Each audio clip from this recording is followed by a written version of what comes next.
अभी बड़ी ते बड़ी सीन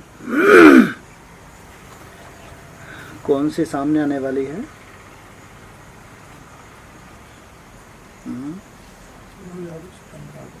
हाँ जी, सीन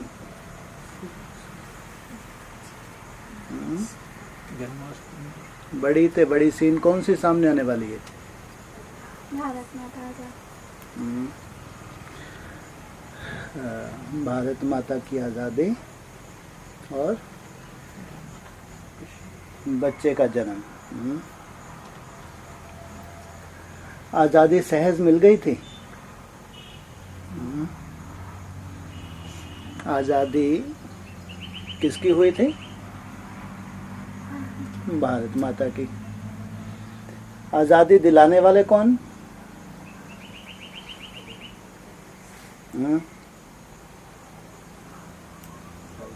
हैं जी? भारतवासी। बिना बलिदान के भारत माता की आज़ादी बिना भारतवासियों के बलिदान के हो गई थी। आज़ादी भारत माता की और बलिदान कौन दे? इसका मतलब जो भारतवासी हैं पक्के पक्के, उनके सामने विनाश का बहुत बड़ा रूप,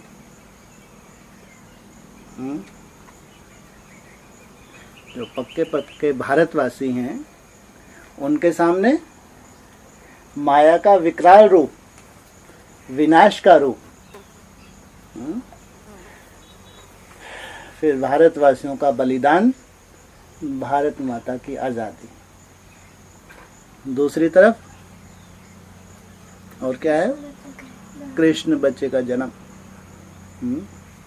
जन्माष्टमी। जन्म भी जब होता है तो भी भयंकर विनाश दिखाया है। विनाश के बीच में ही जन्म होता है या एकदम शांति में जन्म होता है? विनाश के बीच में जन्म। विनाश की सीन क्या दिखाई है? प्रकृति का एकदम विकराल रूप है। तूफान है, आंधी है, चारों तरफ पांचों तत्व विकराल रूप धारण करते हैं। तो दोनों ही सीन, भले भारत माता की आज़ादी या फिर नई दुनिया की शुरुआत, बच्चे का जन्म,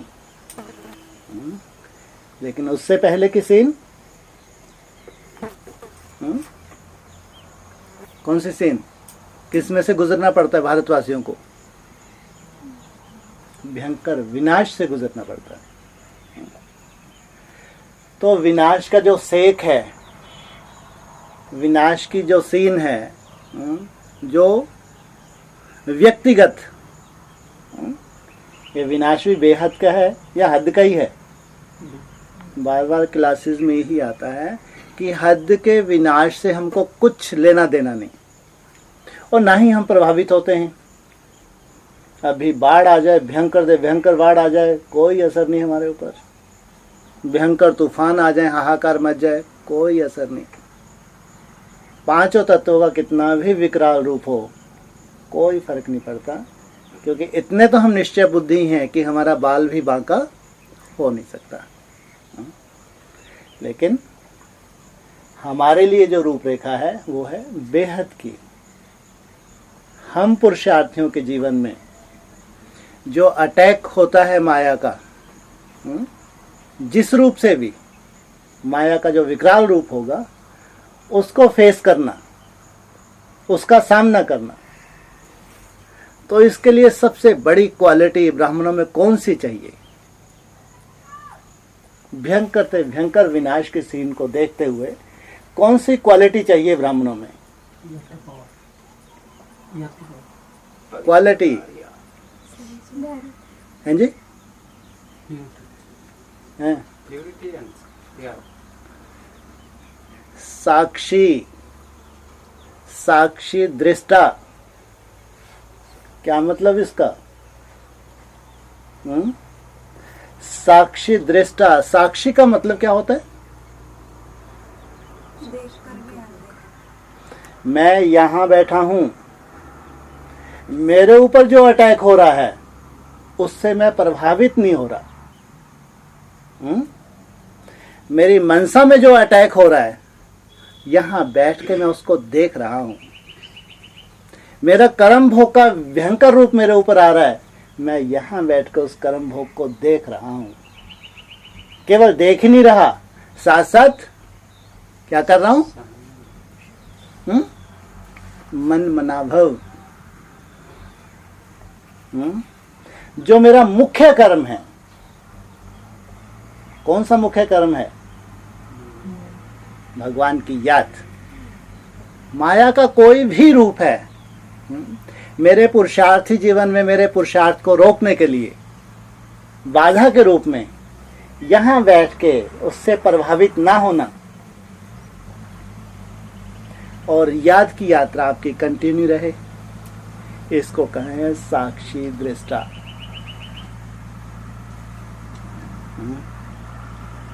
अगर साक्षी ना हुए तो माया कहां तक अटैक कर सकती है? हाँ? उन पुरुषार्थियों को कहां तक फेंक सकती है? हाँ? इतनी दूर तक अनिश्चय बुद्धि बना दे, किसके प्रति? नहीं, बाप के प्रति नहीं। अटैक खुद के ऊपर हुआ है, बाप के ऊपर हुआ है क्या? स्वयं के प्रति। यहाँ साधारण आत्माएं बैठी हैं क्या? हैं? ये बाप के ऊपर कभी अनिश्चय बुद्धि हो सकती है? सूर्यवंशी हो ही नहीं सकती। सूर्यवंशी तो खास वंशज हैं, ज्ञान सूर्य के वंशज हैं। स्वयं के बाप के प्रति कभी भी अनिश्चय बुद्धि बन नहीं सकते। ड्रामा के प्रति भी बहुत निश्चय बुद्धि हैं ये, क्योंकि ड्रामा की नॉलेज इनको है, ड्रामा के उतार चढ़ाव की ज्ञान इनको है, इतनी समझ तो है। ये आगे आगे हैं। जितने भी ब्राह्मण हैं, ब्राह्मण परिवार है, उसमें सबसे आगे आगे बाबा ने रखा हुआ है सूर्यवंशियों को। तो इतने नॉलेजफुल तो होंगे बाप के प्रति और ड्रामा के प्रति, साथ साथ ब्राह्मण परिवार के प्रति भी इतने निश्चय बुद्धि हैं। जानते हैं इतना सुंदर परिवार। सुंदरता क्या है? कौन सी सुंदरता है? इस परिवार में कौन सी सुंदरता है? कोई सुंदरता नहीं। पुरुषार्थ की सुंदरता, बहुत सुंदर पुरुषार्थी हैं। इतना श्रेष्ठ परिवार, ये सर्टिफिकेट देते हैं, कहीं देखा नहीं और हो भी नहीं सकता। परिवार के प्रति भी निश्चय बुद्धि। बस एक जो अटैक होता है इनके ऊपर, कौन सा बचा? स्वयं के प्रति। इसलिए स्वयं के प्रति भी अगर अनिश्चय बुद्धि है, उसको भी बाबा ने क्या बताया? अनिश्चय बुद्धि। इसके लिए बहुत पावर चाहिए, इसलिए कहा साक्षी। साक्षी दृष्टा। जो बड़े बड़े महारथी हैं, महारथी कहलाते हैं। कुछ पावर है नहीं है उनमें? है। ज्यादा जो सूक्ष्म पुरुषार्थ करते हैं, बहुत अच्छा पुरुषार्थ करते हैं महारथी। कौन सा पुरुषार्थ करते हैं? याद का तो सभी करते हैं। याद में मुख्य पुरुषार्थ कौन सा करते हैं? दूसरों की अपेक्षा बहुत सुंदर पुरुषार्थ करते हैं। कौन सा पुरुषार्थ की बात है? याद में भी मुख्य कौन सा अटेंशन देते हैं वो? है? मनसा में कुछ ना है सिवाय बात, दूसरा ना कोई। सबसे बड़ा इनका त्याग है, इनकी प्योरिटी। हमारी मनसा भी खंडित ना हो। महारथियों की बात है, हमारी मनसा में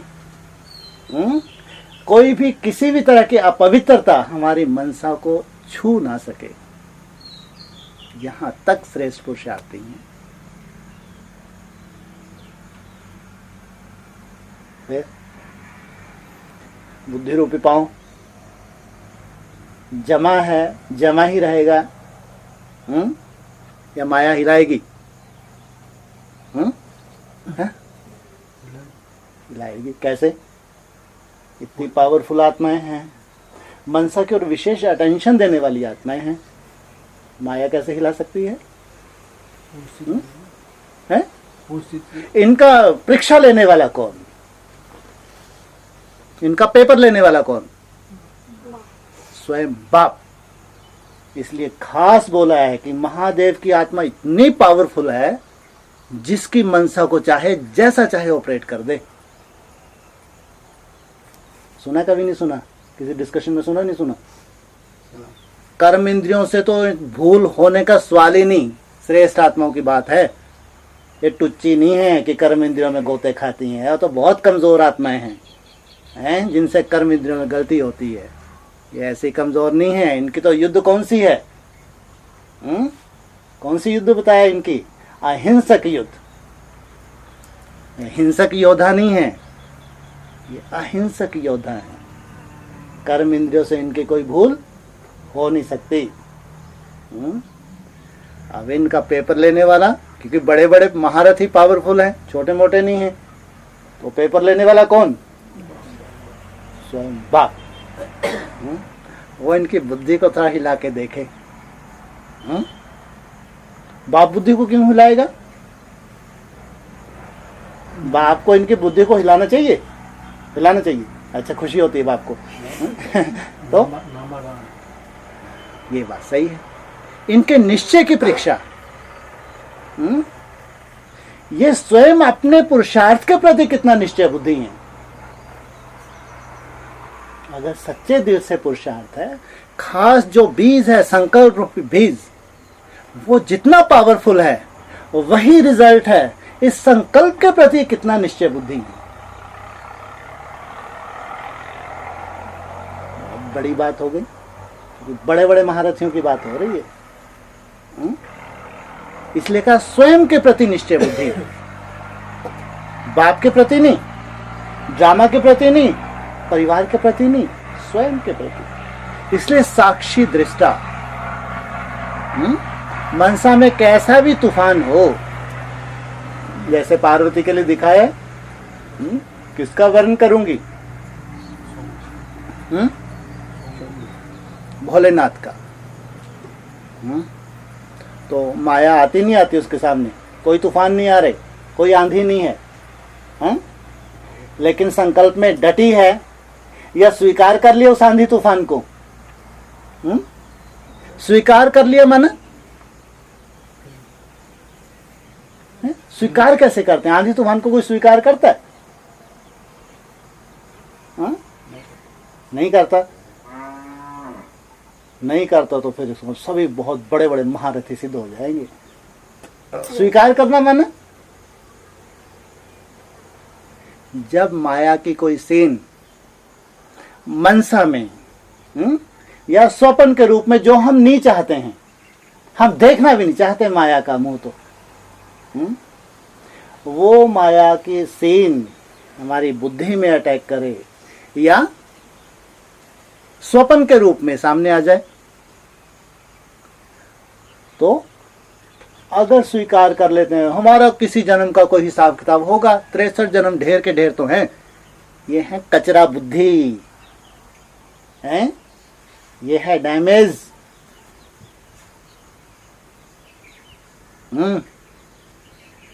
डैमेज है, कचरे हैं कचरे।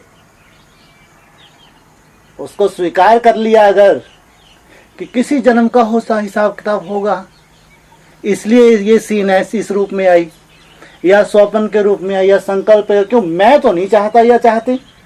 जब मैं नहीं चाहता हूं, नहीं चाहती हूं, फिर स्वीकार कैसे हो गया? इसका मतलब हिसाब किताब बना लिया। संकल्प में स्वीकार कर लिया तो माना हिसाब किताब बन गया, और अगर स्वीकार नहीं किया तो बन सकता है? कभी नहीं बन सकता। कितने भी माया के तूफान आए, बड़े से बड़े तूफान आए, बुद्धि रूपी पांव को कितना भी हिला दें, इसलिए बाबा ने बोला है मुरली में, स्वप्न के रूप में ऐसे माया आएगी तुम्हारी नींद ही फिरा देगी। नींद कब फिटती है? इतनी भयंकर सीन जिसकी हम कल्पना नहीं कर सकते थे, और वैसी सीन स्वप्न में हमने देखी, हमारी नींद ही फिट गई। ज्ञानी तू आत्मा मुझे अति प्रिय, यहां इनके लिए बोला है। ज्ञानी अर्थात समझदार। ज्ञानी ये जानते हैं कि बीज हम डालने वाले हैं। अगर हम स्वीकार कर लेते हैं तो समझे हमने बीज डाल लिया, वो सीन भविष्य में हमने स्वीकार कर ली। आत्मा नहीं चाहती है, लेकिन हमने इतने ज्ञानी तो आत्मा है हम, हमको नॉलेज हो गई, 63 जन्मों की नॉलेज हो गई, 63 जन्मों के हिसाब किताब की भी नॉलेज हो गई। तो नॉलेज ने हमको क्या किया? वो नॉलेज बाढ़ के रूप में आ गई। ज्यादा अति का पानी गिरता है तो विनाशकारी होता है या कल्याणकारी? ज्यादा नॉलेज ये बाढ़ का रूप है। जो स्वीकार नहीं करना उसको स्वीकार कर लिया, अपना अकल्याण किया, कल्याण किया, अपना ही अकल्याण। इसलिए गीता में लिखा है, मनुष्य आत्मा खुद ही मित्र है, खुद ही अपना शत्रु है। जो हम नहीं चाहते, जो संकल्प हम चाहते हैं, ड्रामानुसार श्रीमत प्रमाण है, जिस संकल्प से हमको बुद्धि रूपी पांव दूर करना ही नहीं है, इसीलिए लिखा। ये हमारे हाथ में है। ब्रह्मा ने तकदीर लिखने के लिए किसको दी? खुद ही लिख दी सबकी तकदीर ब्रह्मा ने। किसी की उल्टी लिख दी, किसकी उल्टी लिख दी, ये हो सकता है? कब वो समय था जब हमने अपनी तकदीर लिखी? होना चाहिए नहीं होना चाहिए? या जो जिसकी तकदीर लिख दी बस वो बढ़िया है? ये ठीक है क्या? ब्रह्मा जी ने तकदीर लिखी, जिसकी जो तकदीर लिखी थी, किसी की असुर बना दिया, किसी को देवता बना दिया, किसी को मनुष्य बना दिया, किसी को क्या बना दिया। अगर ब्रह्मा ने ऐसी तकदीर लिखी तो यह सही है क्या? होना चाहिए? नहीं होता। इसलिए ये संगम युग है। हम स्वयं अपना ड्रामा बनाते हैं। सबसे वैल्यूएबल समय है ये। जन्म जन्मांतर की तकदीर अभी लिखने का समय। इसलिए कहते हैं, कहावत भी है कि ब्रह्मा ने तुम्हारे हाथ में कलम दी है, अपनी तकदीर लिखो। इसलिए तुम्हारे संकल्प की बहुत बहुत वैल्यू है। साधारण मत समझो। तुम्हारे ये बीज है, जो संकल्प है, इसके पीछे बहुत बड़ा हाथ है भगवान का। जो तुम्हारे श्रेष्ठ संकल्प हैं, उन श्रेष्ठ संकल्पों को पूरा करने के लिए भगवान का बहुत बड़ा हाथ है भविष्य में। अगर तुम खींच लेते हो हाथ, अगर तुम ज्ञान को उल्टे रूप में धारण कर लेते हो, ज्ञान को कोई उल्टे रूप में धारण करता है? करता है? नहीं करता? करते हैं। कैसे? ज्ञान को उल्टे रूप में कैसे धारण करते हैं?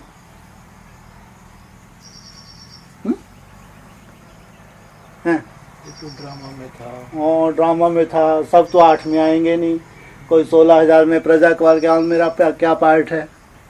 माना ये है उल्टे रूप। यहाँ कोई उमंग उत्साह नहीं है। छोड़ दिया, जो भगवान देगा ठीक है, जो भगवान की इच्छा, मैं क्या कर सकता हूँ, क्या कर सकती हूँ। ये है ज्ञान को उल्टे रूप में धारण करना। नहीं तो ब्राह्मण जो स्वयं भगवान की संतान कहलाते हैं, साधारण है क्या? इसलिए ब्रह्मा के लिए गायन है, ब्रह्मा ने संकल्प से सृष्टि रची। तो ब्राह्मण कैसे होंगे? स्वयं अपने संकल्प से सृष्टि रचने वाले होंगे, या जैसी सृष्टि मिल गई स्वीकार करने वाले होंगे? ब्रह्मा के जो मुख वंशावली ब्राह्मण हैं, जो श्रेष्ठ हैं, वो भी ब्रह्मा समान रचयिता हैं, या जो उनको बना के दे दी सृष्टि उसको स्वीकार कर लिया?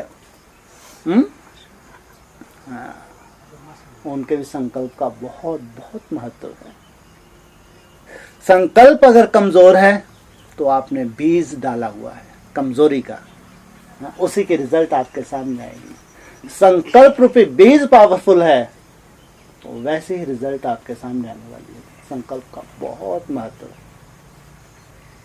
इसलिए सबसे बड़ी हमारी युद्ध जो है मनसा के साथ है। इसको अहिंसक युद्ध का है, और उसी मन से हमको भगवान को याद करना है।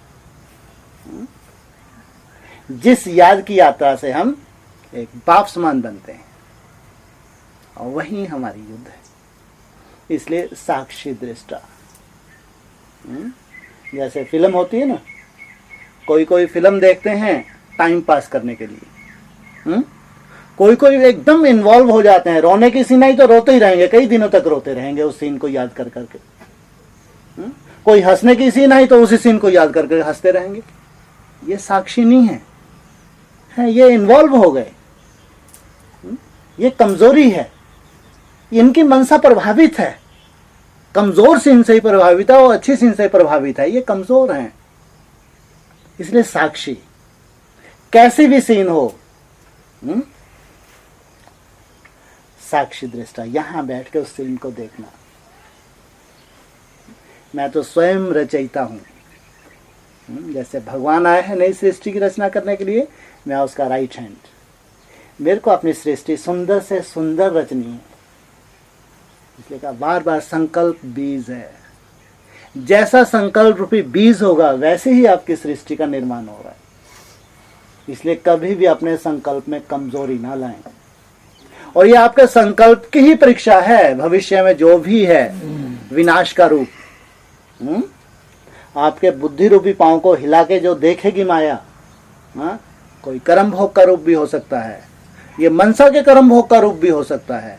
जो अनेक हमने फैला रखा है देहधारियों से, उनसे जो जुड़ाव है, कहीं से भी अटैक होगा। जब ये परीक्षा हम देते हैं, परीक्षा कौन देता है? हम। आजाद कौन होता है? कितनी अजीब बात। बलिदान करें भारतवासी, आजाद हो भारत माता। बताओ, ये तो गलत है ना? ये गलत है, सही है? अरे भारतवासियों को सुख शांति से रहना कहाँ है? विदेशों में? भारत में हैं, माता की गोद में। अपने लिए भारत माता की आजादी भी स्वयं के लिए। मेरे को सुख शांति का वायुमंडल मिले। अगर तुमने सुख शांति नहीं दी है, वायुमंडल नहीं दिया, संगठन में स्वभाव संस्कार नहीं मिलाए, संगठन में अशांति फैलाई है, संगठन में सहनशीलता नहीं धारण की है, संगठन में, तुम भारत माता की आजादी के निमित्त नहीं हो। ध्यान रखना, बार बार इस बात के ऊपर ठोका जाता है। अगर तुम्हारी लीकेज है, कोई स्वभाव संस्कार तुम्हारा कड़ा है, तुम अमृत वेला भी कर रहे हो, चार्ट भी बना रहे हो, और उसके ऊपर तुम्हारा कोई अटेंशन नहीं है लीकेज को बंद करने के लिए, तो तुम भारत माता की आजादी के लिए निमित्त हो, या और मायावी रूप हो। मायावी रूप है। इसलिए बार बार मुरलियों के ऊपर अटेंशन दो, बहुत गहराई से सुनो, भक्तों की तरह मत सुनो। मुरली में बाप के इशारों को समझो। बाप कैसा चाहता है, क्या चाहता है, कैसा बनना है, कैसा संगठन का निर्माण करना है, उसके लिए हमको क्या त्याग करना है, कैसे हमको सहनशीलता को धारण करना है। माया के रूपों को जानो। मेरी परीक्षा के लिए माया का ये छोटे छोटे कैसे रूप हैं, ये है त्याग। ये आपकी तपस्या को बढ़ाएगा। जितना त्याग उतना ही बड़ा तपस्वी, उतना ही भारत माता की आजादी के निमित्त। इसलिए बलिदान अगर कर रहे हैं तो हमको वो जो भारत माता है, वो जो दुनिया है आने वाली, स्वर्ग भारत में होगा या विदेश में होगा? भारत में होगा। इसलिए मुरली में भी बाबा कहते हैं, तुम अपने ही तन मन धन से स्वर्ग की स्थापना कर रहे हो, अपने लिए, दूसरे किस लिए नहीं, स्वयं के लिए। इसलिए बलिदान भी अगर कर रहे हैं तो स्वयं के लिए। इस तुम्हारे बलिदान का ही फल है जो ये आज़ादी दिवस मनाएंगे हम, ये तुम्हारे बलिदान का फल है। और जितना जास्ती इसने बलिदान दिया है उतना ही जास्ती भारत में सुख शांति का अधिकारी। सबसे बड़ा बलिदान ऐसा मानते हैं, जब स्थूल भारत आज़ाद हुआ था, सबसे बड़ा बलिदान किसका था? हैं?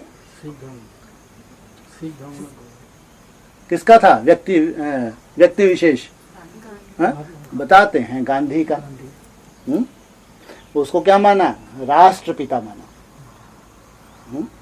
महात्मा गांधी ने क्रिश्चियनों को क्या किया? भगा दिया, बलिदान किया। तो जो बेहद में गांधी है, नेहरू है, सुभाष चंद्र बोस है, और जितने भी हैं भारत के आज़ादी के लिए निमित्त, अभी वो बेहद में युद्ध करके, बलिदान करके भारत की आज़ादी के निमित्त बनने वाले हैं। इसलिए साक्षी, स्वयं के प्रति साक्षी हैं? तुम भगवान की गोद में हो, भगवान की गोद में। तुम्हारे लिए खास मुरली में बोला है, खास तुम्हारे लिए। क्या बोला? मनसा में कितने भी तूफान आए, कोई हिसाब किताब तुम्हारे नहीं बनते। किसने बोला? नहीं सुना कभी? हाँ, किसने बोला? स्वयं भगवान ने बोला।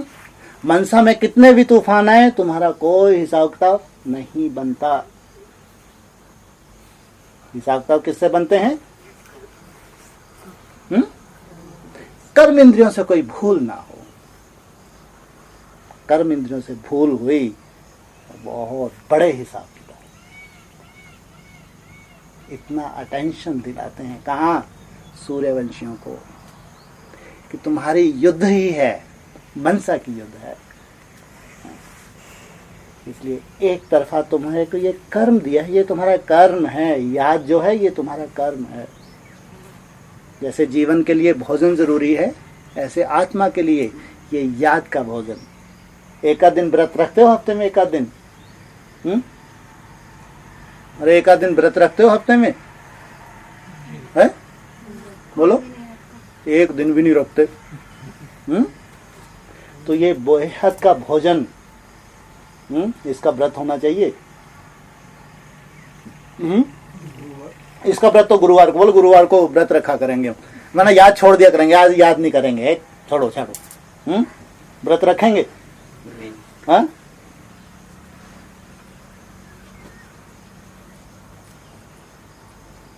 इसलिए तुम्हारा आत्मा का भोजन है। तो जास्ती, जितना जास्ती तुम भोजन करोगे उतना हृष्ट पुष्ट बनोगे। तुम्हारी मन बुद्धि सक्षम बन जाएगी। सक्षम, कितना भी अटैक हो, भोलेनाथ स्वयं ही तुम्हारी परीक्षा क्यों ना ले लें, तुम्हारी बुद्धि को कैसे भी हिला क्यों ना दे, तो ही हंसते हंसते भोलेनाथ को क्या लगे? अरे कोई असर ही नहीं। और उनके लिए क्या बोला है व्यक्तवाणी में? कैसे बच्चे हैं ये? दूर से ही माया को भगा देते हैं। फर्स्ट क्लास बच्चे बताए व्यक्तवाणी में। इतना ये योग बल इकट्ठा करते हैं कि दूर से ही माया को भगा देते हैं। दूर से, अरे आ तो रही है माया, तो दूर से कहां से भगा देते हैं? तूफान आ रहा है मनसा में, नहीं आ रहा। अभी बताया हिलाएंगे बुद्धि को, तो आया नहीं आया, तो दूर से भगाए क्या? अगर कोई प्रभाव नहीं है, एकदम बिल्कुल साक्षी, इसके प्रति साक्षी, कुछ भी प्रभावित नहीं हुए और हंस रहे हैं, हाँ भोलेनाथ मेरी परीक्षा ले रहे हैं, ये है दूर से ही भगाना। क्योंकि तुम्हारी मनसा ही प्रभावित नहीं हुई, तुम्हारे अंदर कोई नीरसता ही नहीं आई। घंटों या 2-4 दिन तक तुम्हारी ऐसी बुद्धि डल नहीं कर दी, तो जैसे दूर से तुमने भगा दिया है। First class student. इसलिए सबसे बड़ी क्वालिटी चाहिए साक्षी दृष्टा, प्रभावित नहीं होना। कैसा भी माया का रूप हो, तुम्हारी तपस्या में कैसा भी विघन हो, कोई स्थूल कर्म भोग का विघन हो, संबंधियों की तरफ से कोई विघन हो, प्रभावित ना हो। हमने अपनी दिनचर्या बनाई है और दिनचर्या प्रभावित ना हो। याद कम हो जाए चिंता नहीं, लेकिन याद छूटे ना। यहां तक भी माया का अटैक होता है कि माया क्या करती है, लंबे समय तक याद से छुट्टी दे देते हैं। जब हम ठीक होंगे, जब हिसाब किताब ठीक होगा, फिर याद करेंगे। क्या हुआ, खंडित मूर्ति हो गए या अखंड मूर्ति हैं? कौन से धर्म में गए? कौन से धर्म में मूर्तियों को खंडित कर दिया? मुसलमान, मुल्ले। खंडित मूर्ति नहीं बनना। जिस मूर्ति का निर्माण तुमने किया है, जिस शुभ संकल्प का तुमने निर्माण किया है, अगर उस शुभ संकल्प को तुम छोड़ देते हो, तुमने खंडित कर दी मूर्ति। इतने शुभ संकल्प भगवान ने लगातार तुमको मुरलियों में अच्छे अच्छे सुंदर सुंदर संकल्प देकर तुम्हारे भविष्य की मूर्ति को तैयार किया, और तुमने स्वीकार भी किया जब तुम उमंग उत्साह थे। अगर उस मूर्ति को तोड़ देते हो, खंडित मूर्ति हो गई। ये अशुभ होता है भक्ति मार्ग में, इसको शुभ नहीं माना जाता। इसलिए जो ज्ञानी तो आत्मा है, उनको भविष्य में जो बेहद की हमारे युद्ध का रूप है, इसमें सर्टिफिकेट भी तो मिलने वाला है। जो आने वाला समय, इसमें सर्टिफिकेट मिलने वाला है, नहीं है?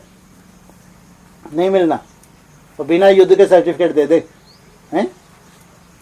आगे चल के बाबा सजावट भी तो करेगा। तो जब सजावट करेगा, बाबा सीट्स देगा, सीट्स पे बैठाएगा, उस वक्त हम अपना अनुभव भी तो सुनाएंगे।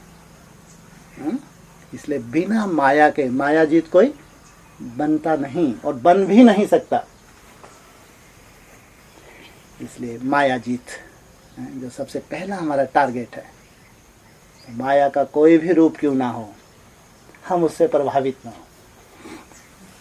मेरे को जो एक तरफा कर्म दिया है, सुबह से लेकर रात तक जो मेरी भगवान ने दिनचर्या दिया, श्रीमत परमान, उस दिनचर्या में अपने को व्यस्त रखना माना सफलता। इसलिए बाबा कहते हैं अपने को रोज तिलक लगाओ। कौन सा तिलक हैं जी? कौन सा तिलक लगाओ? हैं? सफलता तुम्हारा जन्म सिद्ध अधिकार है। जब तुमने जन्म लिया, भगवान ने तो तुमको तभी तिलक लगा दिया। सफलता तुम्हारा जन्म सिद्ध अधिकार है। इतने निश्चय बुद्धि स्वयं के प्रति कि जब मैं ब्राह्मण बना या बनी, तभी भगवान ने मेरे को तिलक दे दिया। सफलता तुम्हारा जन्म सिद्ध अधिकार है, असफलता मेरी हो नहीं सकती। इतना सुंदर सुंदर शुभ संकल्पों के साथ जब पुरुषार्थ करेंगे, तो आपसे ज्यादा खुशी किसको होगी? स्वयं बाप को। आपसे ज्यादा सोचो, ऐसा होता है क्या? वो तो साक्षी है बाप तो। बाप भी खुश होता है, दुखी होता है? होता है? बाप खुश होता है, दुखी होता है क्या? है? बोले नहीं होता। यहाँ धरा पार्वती को, चारों तरफ दिशाओं में रोते रोते घूमे। जब पार्वती की लाश मिलती है तो बाप को दुख नहीं होता? पार्वती की बेहद की लाश नहीं दिखती क्या बाप को? जब पार्वती का उमंग उत्साह कम हो जाए, उसका चेहरा लटक जाए, अच्छे अच्छे संकल्पों का जब संचार नहीं हो रहा है पार्वतियों के अंदर, तो लाश बने नहीं बने, तो बाप टांग के नहीं घूमता होगा उस लाश को लेके। फिर वहाँ विष्णु जी आते हैं, स्वदर्शन चला, टक टक टक टक, तब जाके आज़ादी मिली। इसलिए ऐसे लाश नहीं बनना, अपने शुभ संकल्पों को डेड नहीं करना है। माया का केवल यही अटैक है, तुम्हारे अच्छे अच्छे संकल्पों को डेड कर दे माया। और कोई तुम्हारी युद्ध नहीं है, तुम्हारे ऐसे कर्म ही नहीं है कि तुम्हारे कोई ऐसे फालतू के युद्ध हों। नहीं, यही तुम्हारी बेहद की युद्ध है। इसे तुम बेहद के रूहानी योद्धा हो। तुम्हारे को बस ये सिद्धि चाहिए, सदा काल तुमको यहाँ बैठना है, इसका तुम्हारा पुरुषार्थ है, और इसके लिए तुम्हारा ये युद्ध है। इसलिए सीन है, जब महादेव रो सकते हैं तो खुश भी तो होते होंगे। पार्वतियों की संपूर्णता पे सबसे ज्यादा खुशी किसको होगी कि मेरी शक्तियां हैं, ये शिव की शक्तियां हैं, इनका तो इंतजार है। जब ये शक्ति रूप धारण करें संसार का कल्याण हो जाता है। इसलिए बाप को खुशी भी होती है, इसलिए आपसे ज्यादा खुशी बाप को। इसलिए कहा साक्षी दृष्टा, साक्षी, कोई इन्वॉल्वमेंट नहीं है। माया का कोई भी रूप हो, कैसा भी रूप हो, उससे प्रभावित नहीं होना। मैं जो कर रहा हूं या कर रही हूं, बस यही आधार है। भविष्य की जो मेरी रूपरेखा, उसका आधार ये मेरा कर्म है। इस कर्म को कभी भी मन बुद्धि से नहीं छोड़ना। ओम शांति।